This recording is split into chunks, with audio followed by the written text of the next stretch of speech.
Hello प्यारे बच्चों।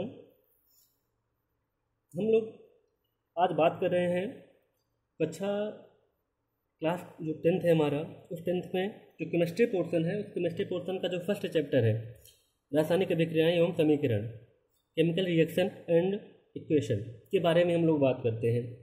तो इसके पहले हम लोग रासायनिक अभिक्रियाएं को जाने या फिर रासायनिक समीकरण को जाने, लेकिन सबसे पहले हमको पढ़ना होता परिवर्तन के बारे में पढ़ेंगे।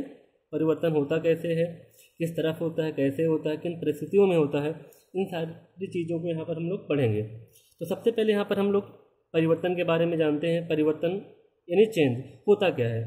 तो हम लोग कह सकते हैं कि इस सृष्टि में यदि कुछ है तो हमारा परिवर्तन ही है।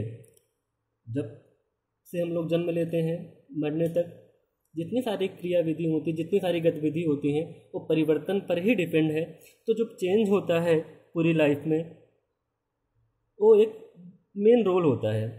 तो देखा जाए तो इस ब्रह्मांड में अनेक प्रकार की वस्तुएं पाई जाती हैं।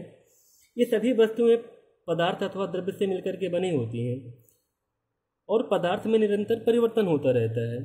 जितनी सारी वस्तुएं ब्रह्मांड में पाई जाती हैं, वो वस्तुएं द्रव्य से मिलकर के बनी होती हैं, पदार्थ से मिलकर के बनी होती हैं और पदार्थ में निरंतर परिवर्तन होता रहता है। जो परिवर्तन होती है हमारे दो प्रकार के होते हैं। एक हमारा होता है भौतिक परिवर्तन, जिसको हम लोग बोलते हैं फिजिकल चेंज। तो पदार्थ में होने वाले वे परिवर्तन जिनमें पदार्थ की भौतिक अवस्था जैसे आकार, अब भौतिक अवस्था आकार में परिवर्तन हो जाएगा, उनके भौतिक गुण जैसे विद्युत चालकता हो गई, उनका घनत्व हो जाएगा, इनमें परिवर्तन हो जाएगा। लेकिन जो रासायनिक संगठन होगा एवं द्रव्यमान होगा, उनमें कोई परिवर्तन नहीं होता और ना ही कोई नया पदार्थ हमारा बनता है। ये हमारा कहलाएगा भौतिक परिवर्तन। तो इस भौतिक जगत में, इस ब्रह्मांड में कुछ पदार्थ ऐसे भी पाए जाते हैं जिनमें केवल भौतिक परिवर्तन होता है, उसमें रासायनिक परिवर्तन नहीं होता। तो जो ऐसा परिवर्तन होता है वो हमारा भौतिक परिवर्तन कहलाएगा, फिजिकल चेंज कहलाएगा, जिनमें मोस्टली उनके आकार, उनके भौतिक गुणधर्म, उनकी विद्युत चालकता, उनका घनत्व, ये सारी चीज़ें तो परिवर्तित हो जाती हैं, लेकिन उनका जो संगठन, उनका जो केमिकल कंपोजिशन होता है वो अनचेंज रहता है।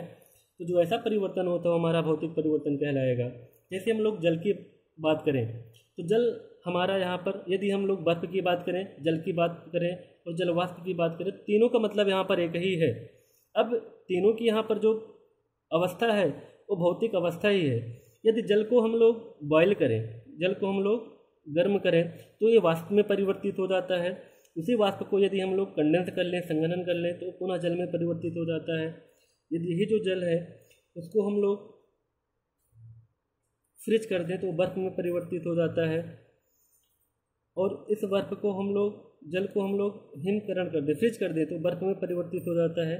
इसी बर्फ़ को हम लोग पुनः हीट करें, गलन करें, तो वो जल में परिवर्तित हो जाता है। तो जल से वाष्प, इसी जल से बर्फ़, या फिर बर्फ़ से जल, या फिर वाष्प से जल, एक प्रकार का जो परिवर्तन है ये हमारा भौतिक परिवर्तन है।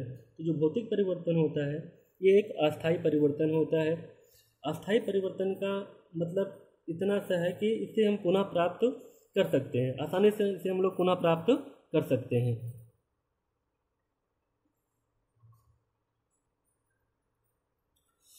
हमारा अगला परिवर्तन है रासायनिक परिवर्तन, जिसे हम लोग बोलते हैं केमिकल चेंज। अब भौतिक परिवर्तन का जो उल्टा होता है किसी भी पदार्थ में, तो उसे हम लोग रासायनिक परिवर्तन जनरली बोलते हैं।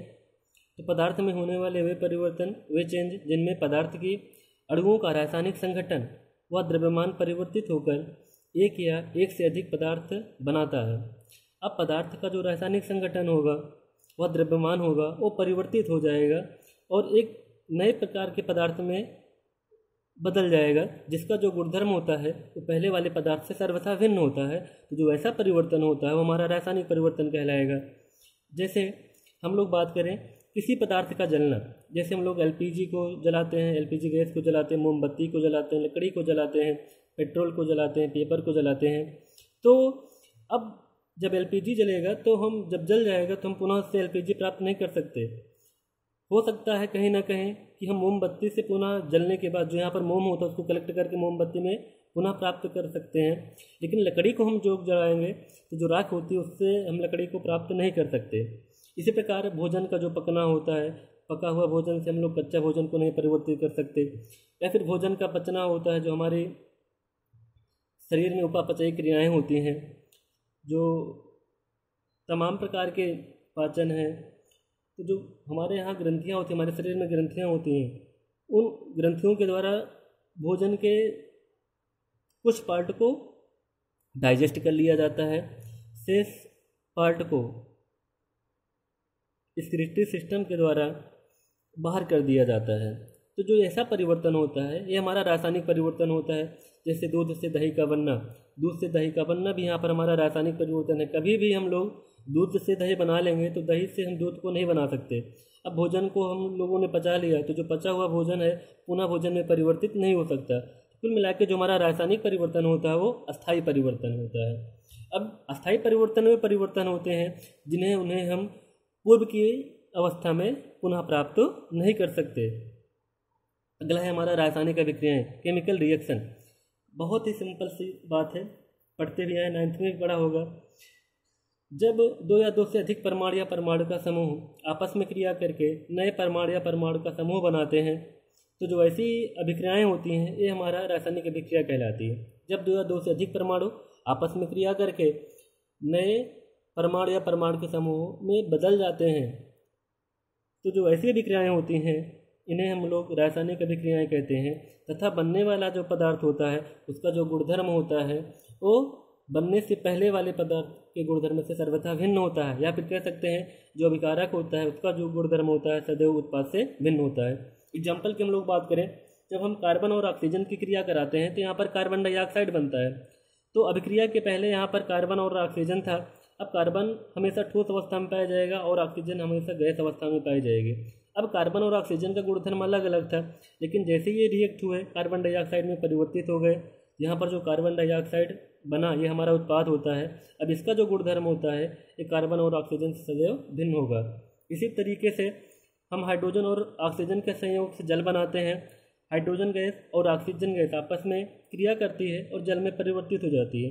अब यहाँ पर जो जल है हमारा द्रव अवस्था में रहेगा, जबकि हाइड्रोजन और ऑक्सीजन हमारा गैस अवस्था में रहेगा। हाइड्रोजन और ऑक्सीजन हमारे अभिकारक हैं, जबकि जो जल है हमारा उत्पाद है।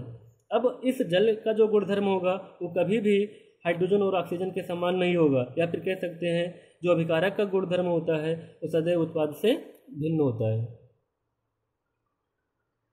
अब आपको यहाँ पर देखना है कि हमारे अभिकारक और उत्पाद क्या होते हैं। कोई भी हमारी अभिक्रिया होती है तो उस अभिक्रिया में दो ही चीज़ें होती हैं। एक हमारा अभिकारक होता है, वो अभिकारक कुछ समय बाद उत्पाद में परिवर्तित हो जाता है आफ्टर रिएक्शन। तो अभिकारक और उत्पाद होते क्या हैं? तो रासायनिक अभिक्रिया में भाग लेने वाला परमाणु या परमाणु का समूह हमारा अभिकारक कहलाएगा। किसी भी रासायनिक अभिक्रिया में जो भाग लेने वाला परमाणु या परमाणु का समूह होता है वो हमारा अभिकारक कहलाएगा। तथा जो बनने वाला नया पदार्थ होता है वो हमारा उत्पाद कहलाएगा।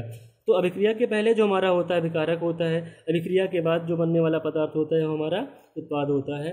और किसी भी रासायनिक समीकरण में, किसी भी अभिक्रिया में जो हमारे अभिकारक होते हैं और जो हमारे उत्पाद होते हैं उनके मध्य में सदैव हम लोग एक एरो लगाते हैं।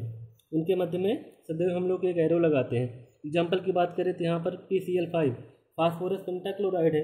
इस फास्फोरस पेंटाक्लोराइड को जब हम विघटित करते हैं तो ये PCl3 फास्फोरस ट्राइक्लोराइड और Cl2 में परिवर्तित हो जाता है। एक PCl5 यहाँ पर हमारा अभिकारक हो जाएगा, जबकि PCl3 और Cl2 यहाँ पर हमारा उत्पाद हो जाएगा। अब यहाँ पर हम लोग बात करते हैं कैसे हम लोग रासायनिक अभिक्रियाओं को निरूपित करते हैं, कैसे इसे हम लोग लिखते हैं। तो निरूपण की दो विधियाँ होती हैं। पहली विधि हमारी होती है शब्दों द्वारा निरूपण। जैसे हम लोग बात करें कि जस्ता तथा सल्फ्यूरिक अम्ल आपस में क्रिया करके जिंक सल्फेट तथा हाइड्रोजन गैस बनाती हैं। जस्ता और सल्फ्यूरिक एसिड आपस में रिएक्ट होकर के जिंक सल्फेट तथा हाइड्रोजन गैस बनाती हैं। यहाँ पर हमने जस्ता लिख दिया प्लस सल्फ्यूरिक अम्ल लिख दिया। अब जस्ता प्लस सल्फ्यूरिक अम्ल, जस्ता और सल्फ्यूरिक अम्ल यहाँ पर हमारे अभिकारक हो गए। जब ये आपस में क्रिया किए तो यहाँ पर क्या बनाया, जिंक सल्फेट बनाया, Zn जिंक सल्फेट बनाया तथा हाइड्रोजन गैस बनाया। तो ये जो हमारा निरूपण है ये शब्दों द्वारा निरूपण है। अब इसी निरूपण को, इसी शब्दों की जो हमारी रासायनिक समीकरण है इसे हम लोग प्रतीकों के द्वारा निरूपण कर सकते हैं। अब जिंक को हम लोग Zn प्रतीकों द्वारा निरूपण होता क्या है कि जैसे हम किसी भी समीकरण को उसके प्रतीकों के सूत्रों के द्वारा हम व्यवस्थित लिख दें तो जो हमारा ऐसा निरूपण होता है वो प्रतीक निरूपण कहलाता है। तो जिंक का जो फार्मूला होता है Zn होता है, हमने Zn लिख दिया। अब किसी भी दो अभिकारक के मध्य में सदैव हम यहाँ पर प्लस लगाते हैं, प्लस का चिन्ह लगाते हैं। अब सल्फ्यूरिक अम्ल है यहाँ पर, हमने यहाँ पर H2SO4 लिख दिया है, एरो लगाया हमने। जिंक सल्फेट है तो हमने यहाँ पर ZnSO4 लिख दिया है, और हाइड्रोजन है तो यहाँ पर हमने हाइड्रोजन लिख दिया है। ZnSO4 जिंक सल्फेट का फार्मूला है, हाइड्रोजन H2 हाइड्रोजन गैस का फार्मूला है, जबकि H2SO4 सल्फ्यूरिक अम्ल का फार्मूला है, जबकि Zn जिंक का फार्मूला है। तो यह जो अभिक्रिया है, यह अभिक्रिया के निरूपण की वैज्ञानिक विधि है। आजकल इसी तरह निरूपण के द्वारा हम लोग किसी भी रासायनिक समीकरण को लिखते हैं।